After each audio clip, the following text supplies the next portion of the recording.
It's not every day that a game has the ability to shape an entire genre. We've seen it before with games like The Legend of Zelda or Super Mario Bros., where they end up being so popular that imitators pop in left and right to try and snag a few bucks on the craze. But even then, a lot of those games are easily distinguishable. However, when Resident Evil released in 1996, not only did the publisher Capcom come up with the term survival horror to describe it, the entire genre of scary video games shaped themselves around it. Suddenly, if you wanted to be a game with jump scares or creepy psychological elements, you were absolutely going to incorporate fixed camera angles, tank-style controls, and put an emphasis on pre-rendered backgrounds and do your best to scare the player, which might have worked in 1996. Maybe not now. The Resident Evil clone, however, is something that transcends merely being a survival horror game though, because what is survival horror has changed over the decades. What was once conserving ammo and solving ridiculously obfuscated puzzles is now hiding in the shadows, making the right decisions, and in the case of Resident Evil itself, changing the third-person perspective into something a bit more terrifying. But not before punching boulders, which for some reason is my favorite. Classic RE though has not changed. So yo, it's Austin, and for my initiation into the survival horror genre, I want to talk about all of those games that I avoided as a kid, the Resident Evil clones. By the way, I have talked about Parasite Eve at quite length, so if you want to see me talk about the first two games, you can click anywhere around here. Not the third birthday though, not today. However, I do want to get started with something that's kind of in the same vein, the incredibly weird Galerians. Ah, Galerians. As a kid, I knew this game as the one with the extreme close-up of the brunette boy on the cover. How disappointed I was to find out that he's actually blonde. Galerians is about a boy named Rion who wakes up to find out that he's got psychokinetic powers. Just with a side effect of amnesia, no big deal. Typical video game stuff. But instead of shooting guns and running out of ammo, the concept is flipped on its head. Instead of facing the zombie threat, you spend most of the time fighting other humans because in Galerians, you are seen as the monster. The horrifying, massive-headed CGI monster. This game's actually pretty neat. It's by no means a classic, but some of the storytelling and gameplay mechanics they tried to pull off were neat. It kind of feels like Parasite Eve when you have all your mitochondria powers maxed out, only like half as creepy. Also, combat's a bit harder. Turns out that mind lasers are way more difficult to hit enemies with than guns. Over the very short 5-hour experience, we find out that Rion is the chosen one against an artificial intelligence threat named Dorothy who wants to replace humanity. Just your average Skynet Will Smith robot threat, but one with over an hour of CGI cutscenes. I was wondering why this game was so short, even though it was packing 3 full discs, but I guess most of those were slow shots of Rion's large forehead. There's definitely better Resi clones out there, but Galerians at least tried something different. It was actually popular enough to get its own OVA, Galerians Rion. They turned the plot of the game into a more easily digestible film ahead of the release of a sequel video game, Galerians Ash, one that they love to show off in-game, considering multiple cutscenes are ripped directly from the intro. But Ash is more of an arena shooter, so there's not much there. It's also not very good. But hey, the original Galerians is actually pretty cool. I'd go with the game over the movie though, because while it is interesting, it kinda is just absurd on its own. But it actually works really well as a video game, and if you need a creepy late 90s, early 2000s Japanese horror fix, this is a good one. Next up is one of the most infamous examples of a Resident Evil clone, and if you haven't seen it, you might have actually heard it. This here's Martian Gothic Unification, and this game is hilarious. This is Kenzo Uji. Enigma mission log, 9:12 a.m., June 17th, 2019. You know, I'm not sure if bad voice acting was something to take away from Resi, but I can't say I'm not in love with it. What is this? Martian Gothic was a late PlayStation 1 game that sure did its best. Unfortunately, that best was Martian Gothic Unification. Taking place on a Martian base called the Vita in the year last year, you take control of 3 different characters. It's like the Lost Vikings, but instead of smashing into aliens, you smash your face directly into world building. Really boring world building. Gothic has you exploring this abandoned space station in order to figure out what happened before you got there. The 3 characters, Kenzo, Martin, and Diane, have to work together in order to progress deeper into the base, which means you'll be swapping between them over and over, with good old-fashioned PS1 load times in between each. Oh, and not to mention monologues. In order to fully get the Martian Gothic experience, you gotta embrace the monologue. Yuri broadcast a message a few moments before system closed down. He said, "Stay alone, stay alive." Sure, but stay alive how long? An hour at most? The end will come soon. You know, the concept of Martian Gothic is pretty good, but man, did they make a boring game. Turns out there's zombies, because of course there are, it's a Resident Evil clone, but you don't even get the satisfaction of finishing them off. They just lie down and come back the next time you enter the room. Guys, let me do the one thing. This game is one of the more shameless attempts at a Resident Evil clone. It doesn't try to do anything interesting with the gameplay concepts, and by trying to let the character say more than Jill Sandwich, it turns into this plotting example of what not to do. I know that the genre is an evolution of classic point-and-click adventure games, but those only work if the characters are interesting. In Martian Gothic, we just get Corridor after corridor, not a living soul, shadows and echoes. This is a haunted house on Mars. This is the Beaumont, Texas of video games. It's a joke for no one. Both of the last two games came out on the tail end of the PlayStation 1's lifespan, but what if we switch over to another console entirely? The Sega Saturn was pretty much a massive failure in the States and most regions, but it did have a lot of gems and a lot of games that we didn't get. In 1998, a first-party survival horror game came out on the Saturn called Deep Fear, and it's a time. Kill me, please. What? Kill me, please. This is funny, right? It's not just me, right? Deep Fear was brought to us by Sega's AM7 division, who back in the day actually slapped out bangers left and right. Phantasy Star 4, Streets of Rage 3, the Sega Saturn Magic Knights Ray-Earth, Skies of Arcadia, the entire Sakura Wars franchise. Yup. Before merging into one of their other studios, AM7, also known as Overworks, was boss. And somewhere in the middle of all their game releases was their attempt at a Resident Evil clone, and well, they kinda killed it. Just not in the way you might expect. Deep Fear is what happens if you take the old Hanna-Barbera cartoon C-Lab 2020 and toss it into a survival horror game. One where a majority of your time is spent in extremely claustrophobic areas deep underwater trying to avoid an alien parasite that is totally that late 90s body horror Japanese developers are known for. It created this sense of panic by having you constantly fight to make sure there is enough air for you to breathe. Ammo isn't rare, but it's limited. There's segments where you're underwater, running out of breath, and you have to think fast. There's also this f***ing monkey. I'll go to Commander Clancy's room. That was your first line. How did you mess that up? In what is definitely a common thread of most Resident Evil clones, Deep Fear has the standard voice acting in quotes, but just like in Resi and unlike Martian Gothic, it actually works. There's a bit of a dissonance in the tone the game and story are trying to convey when compared to the performances, but it has this campiness that is beautiful. What's that sound? It's the air unit area.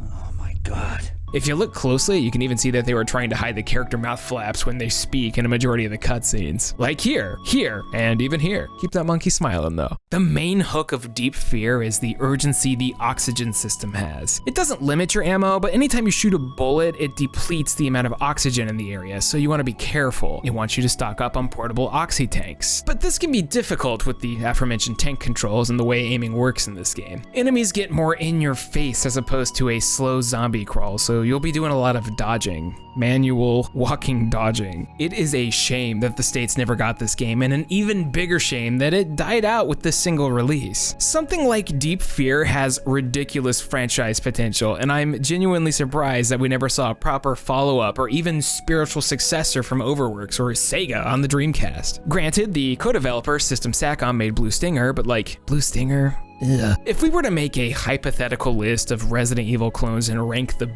best, Deep Fear would be sitting pretty high at the top. But without a single port or remaster or just any kind of acknowledgement that it exists, it seems doomed to be shut out of a torpedo launcher at the bottom of the ocean. But no Mookie, you're just gonna sit there. Also, the twist in that game, hilarious. You gotta play it. For our next game, let's jump ahead a generation. By the developers of Sabrina the Teenage Witch for the PlayStation 1 would be Curse, the Eye of Isis, and I bet you haven't played this one, or even be able to identify what you're looking at.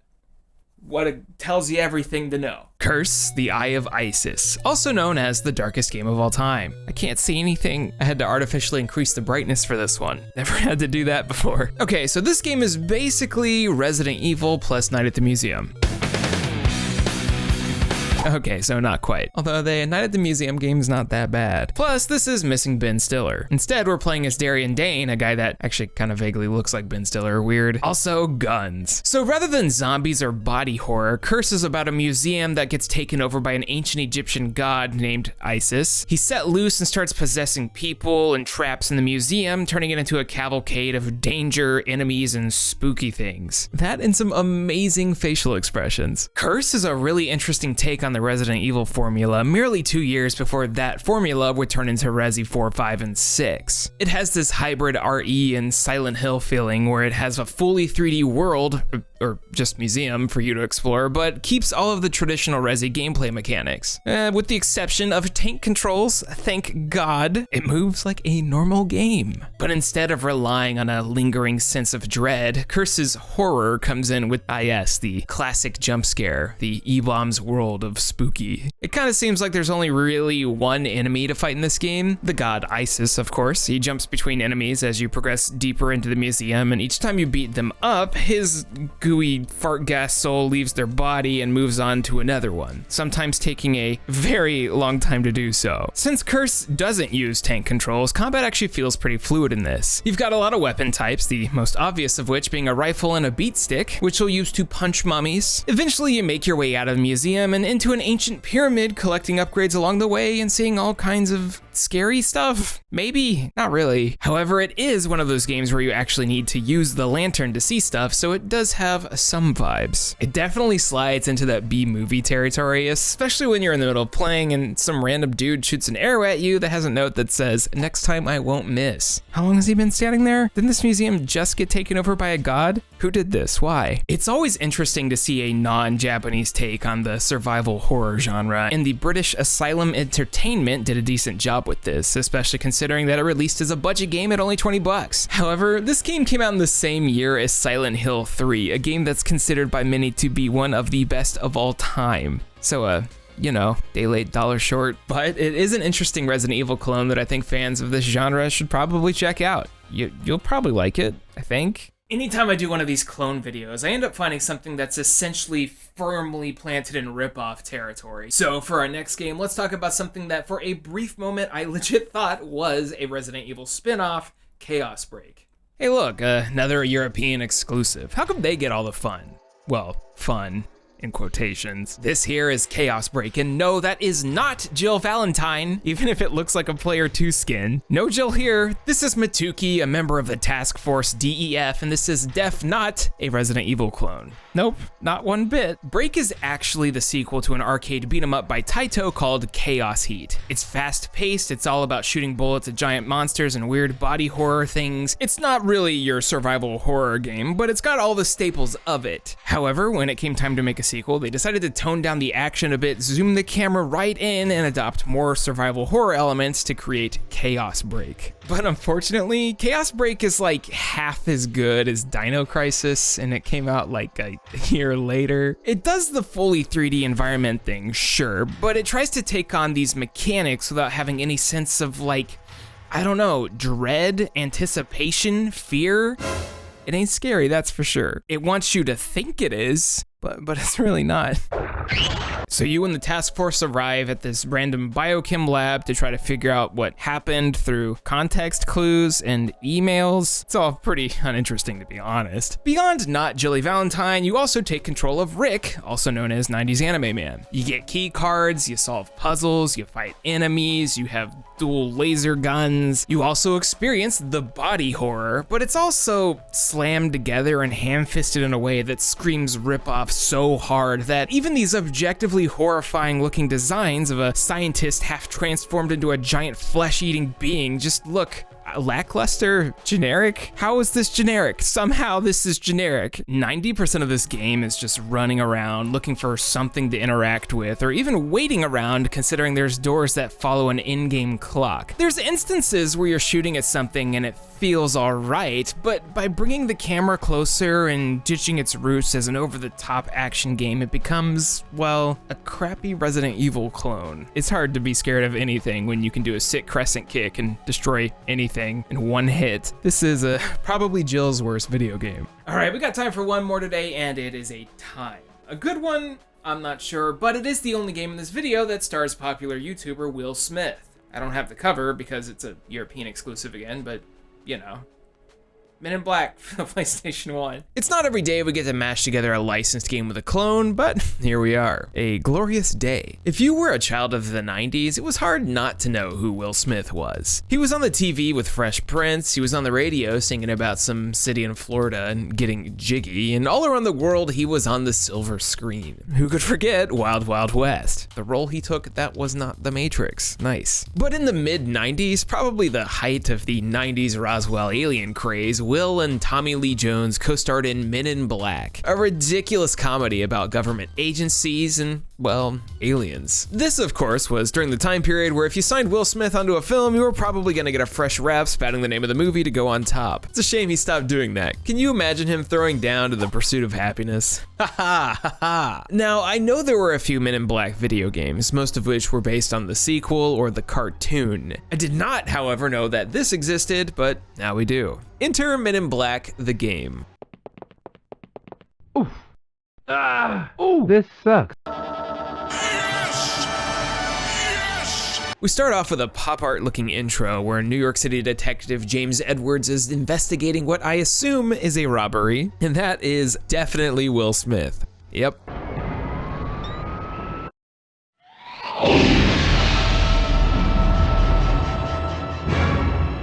Wait, what? What happened? Did I run out of time? There was a timer? Where is it? Turns out that yes, there was a timer, and it was invisible, and there will be more of these. Buckle up. Men in Black, the game, is one of the most difficult games I've ever played. There's not a clear indication on what you're supposed to do at any time. It's like figuring out that water sample puzzle in Resi 3, but for the entire duration of the game. But let's top that off with some platforming. That's right. A Resident Evil clone with tank controls with platforming. I cannot for the life of me understand at all. After failing 3 different jumps 20 different times, you'll eventually run into Agent K and become indoctrinated into the Men in Black. And it's game time. From here, you get to pick one of 3 agents on each of the levels in the game, the first of which, the Arctic. One of the things I enjoyed about Men in Black as a franchise was their investigations into the aftermath of crazy events, this one clearly being based on The Thing, which is one of my favorite movies. But unfortunately, and expectedly, it sucks. The snow you're looking at right now, this is as bright as this game gets. Almost every pre-rendered screen in the game is the same drab and barely visible mesh of darkness. The controls are tank controls, so that's automatically irritating, but made worse by how slow everything feels. Turning around will take a while. Weirdly enough, Men in Black does try its best to do survival horror by having aliens and other enemies pop in out of unexpected places. It even tries to make ammo a limited resource, training you to use melee instead of just blasting away. Look, there's even puzzles. They're not great, and you're gonna want to walk through because nothing is conveyed properly, but they're there. It's a Resi clone. This game expects you to fail a lot too, because there are a ton of FMV cutscenes for deaths in different areas. To me, at times it feels like they were expecting this to be the next Another World, but you know, it's not. This is a restricted area. Men in Black, the game, is a poor attempt. It doesn't do Resident Evil well, but more importantly, it also didn't do Men in Black well. None of the voices sound remotely close to their actors, and any attempts the game makes at humor suck the life out of anyone playing it. Playing this game makes you forget that the movie is a comedy. I don't know how, but it did. Every girl should carry one. I'm gonna go out on a limb here and say this game sucks. Exactly what I expected from a European exclusive. And hey, that's all for today. I know there are countless other Resident Evil clones out there and a lot that I forgot, but some of the ones I dug for, like Men in Black, are the ones that I love to see. So if you know stuff like that, send it my way, please. And we're done here. Catch me next time for a long-awaited Patreon request. And Sword Art Online. Thank you so much for watching. Special Patreon shout out to Legend Gary, Brandon Howe, Chris Shelton, Christopher Olivia, D.A. Stevens, Donald Dowdy, David Molnar, Eli Shane Staufenecker, Flaming Fighter, Jeffrey Narvaez, Jacoby Fitzpatrick, Jordy McCaffrey, Kevin Zanowski, Kieran Arter, Nitron, and Ryan Talbert. Thank you very much for your generous support. Happy Halloween a month late. Yo, what up? This one took a second, but that's because November was a month for a lot of people, myself included, and we'll be seeing a lot of stuff in December. I actually have a lot of stuff almost ready to go, including a long-awaited Patreon video. So stay tuned for that, and I'll catch you guys next time. Also, hey, follow my Twitch. I'm playing Sonic Unleashed.